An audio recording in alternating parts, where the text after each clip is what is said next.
Welcome to the Fantasy Football Forge.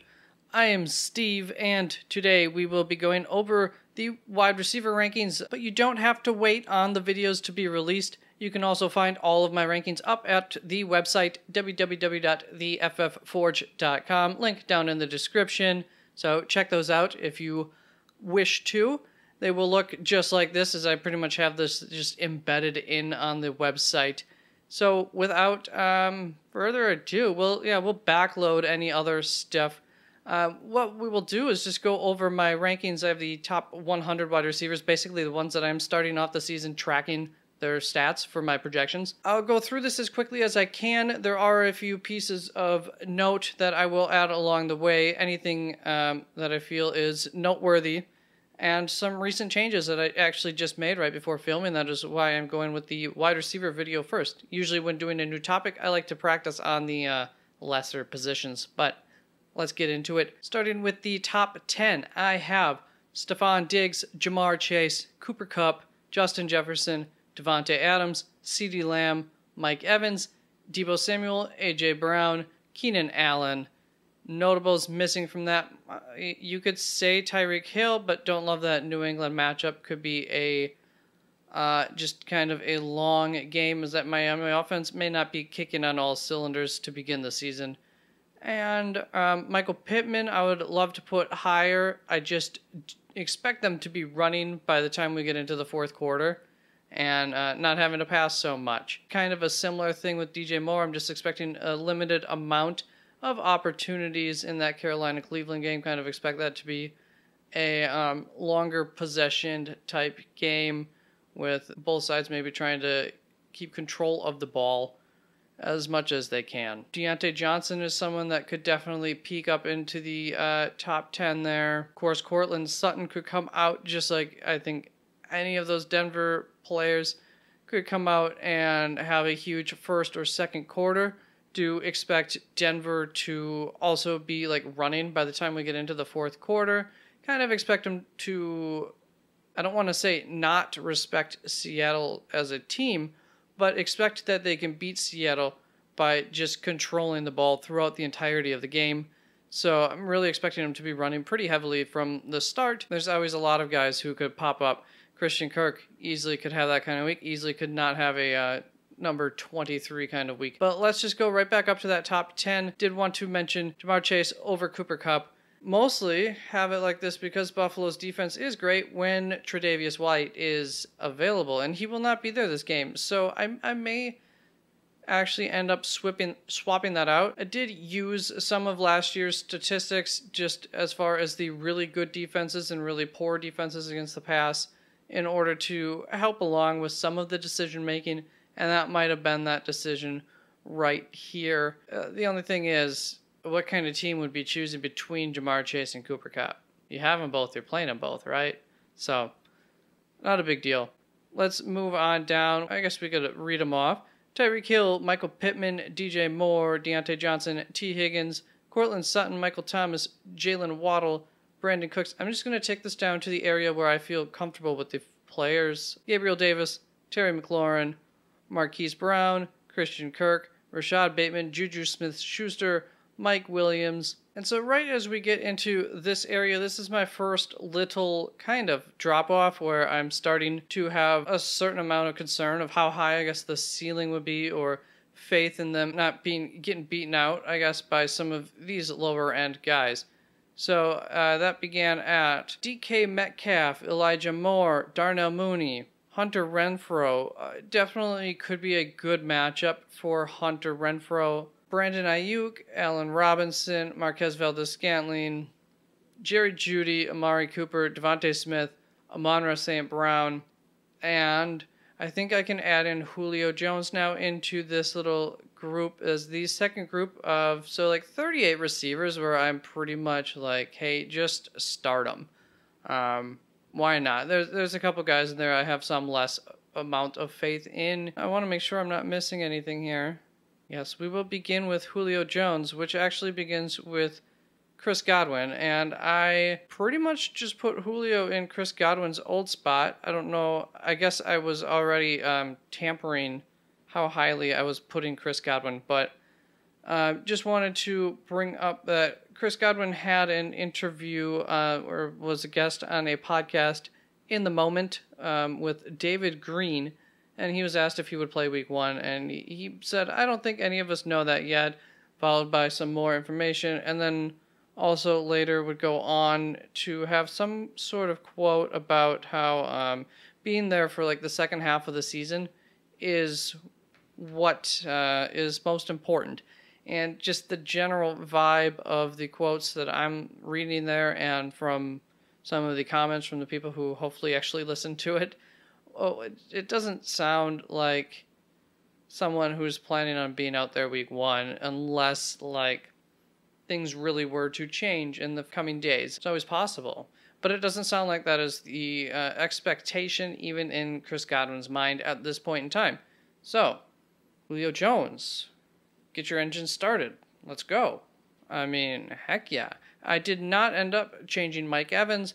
Looked at it. I can't realistically move him really above any of these guys. And I already had him up ahead of Deebo Samuel. Those San Francisco guys, that San Fran-Chicago game could be a ugly one. I'm a little concerned about those guys too, hitting where I have them projected, or not even projected, ranked this week. One thing I will mention for all my rankings except for my quarterback rankings is these are just truly rankings. I don't usually do pure rankings. I usually do projections with a twist, which we'll get to that probably after next week. And that brings us to our next person of topic, Allen Lazard, mentioned in a video just like yesterday about how potential injury going on there. Some doubt cast about him playing this weekend in game 1. That would definitely shake things up in the rankings, but I'm not moving anything yet. We don't know enough information.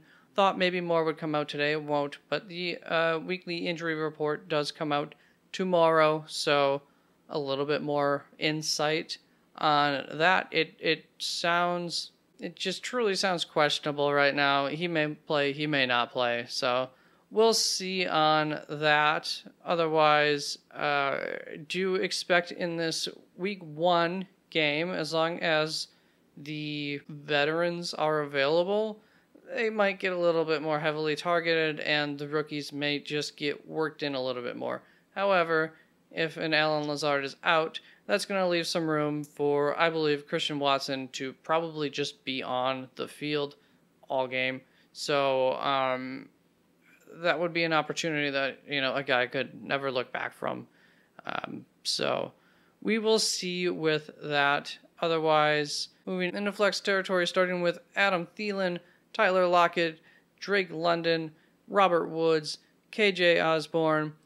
There's a guy who probably has more upside than, up through, I'd say, even Allen Lazard. And then Jarvis Landry, I moved up a couple of spots. Chris Olave was put 4th on the depth chart. I expected him to be 3rd. Did I expect him to be 3rd? Yeah. I expected him to be 3rd and had to double check my thought process on that. Not 3rd in targets, but I did expect him to be 3rd on the wide receiver depth chart. And so he was put 4th on the depth chart. That just tells me, at least this week 1, his percentage on the field, snap count, maybe a little bit lower than I was thinking when I made up this list. So just moved him down a little bit, moved Jarvis Landry up a little bit. Did not touch Mike Thomas, and that just feels like a good spot to me. Can't really justify putting him over Cortland Sutton. Too much upside in that matchup, at least through the early portions of it. And just in a similar situation where New Orleans could easily be getting a lead on Atlanta and never looking back and running out the game towards the end of it. We'll see, though. That could be a good game.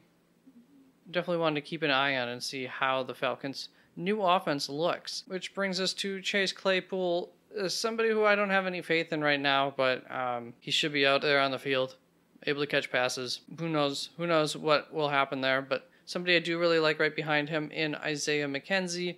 Definitely a big fan of that one. Especially in this matchup, there could be a lot of passing going on. Said this in the waiver wire video. This is the type of game where Isaiah McKenzie could easily have 10 plus catches and just look great. These are the kinds of matchups you want against good opponents for an Isaiah McKenzie.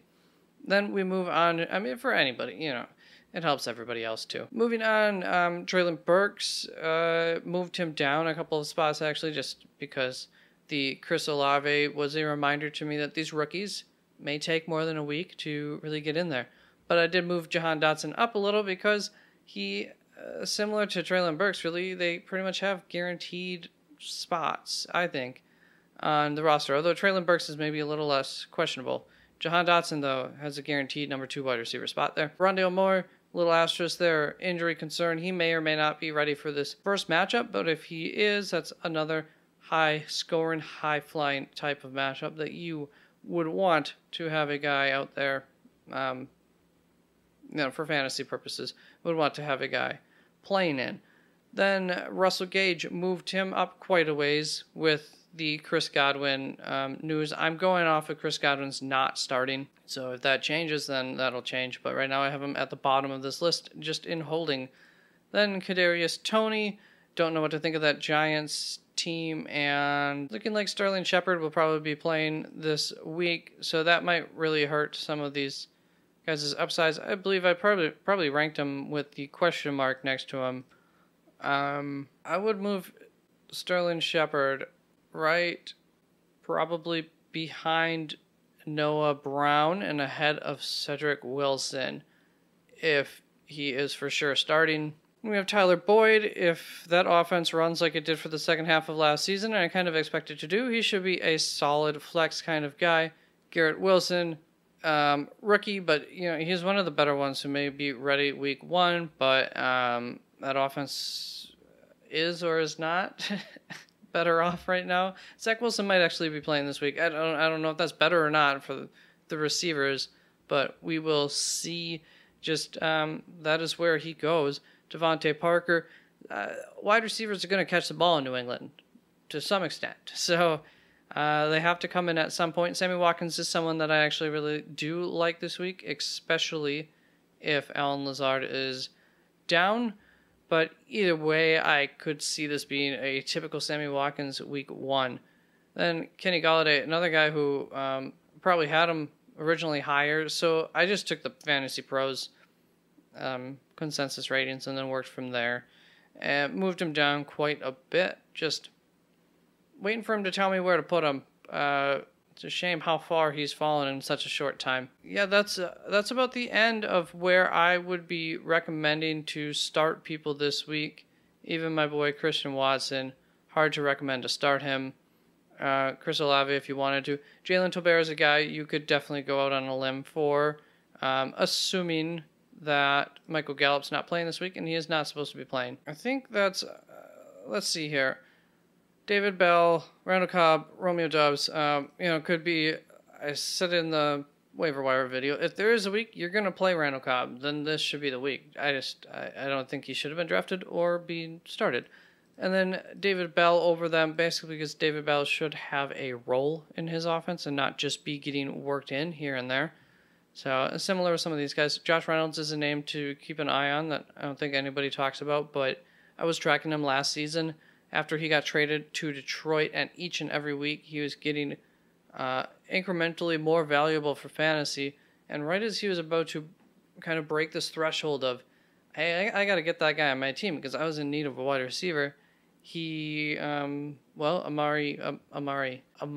St. Brown popped off and just really took all the helium out of that balloon. Paris Campbell and Alec Pierce are also going to be guys to keep an eye on. And, this is a matchup that I'm okay not going out on a limb to start them. As I will always say on those two prior to kickoff, one of them's going to be valuable if not every other week or something like that between the two throughout the entirety of the season, one of them will emerge as the guy that is fantasy viable as opposite of Michael Pittman. I feel like there was something else that I wanted to talk about, but I'm not seeing any name that pops anything to the front of my mind. So we will end it there. and I will be recording the other videos. Everything is up on the website, www.theFFForge.com. If you liked what you saw, please do drop a like or a thumbs up, whatever, this video. You know what to do. Thank you very much. I love you very much. So excited for fantasy football and real football. So, sweetness. Peace.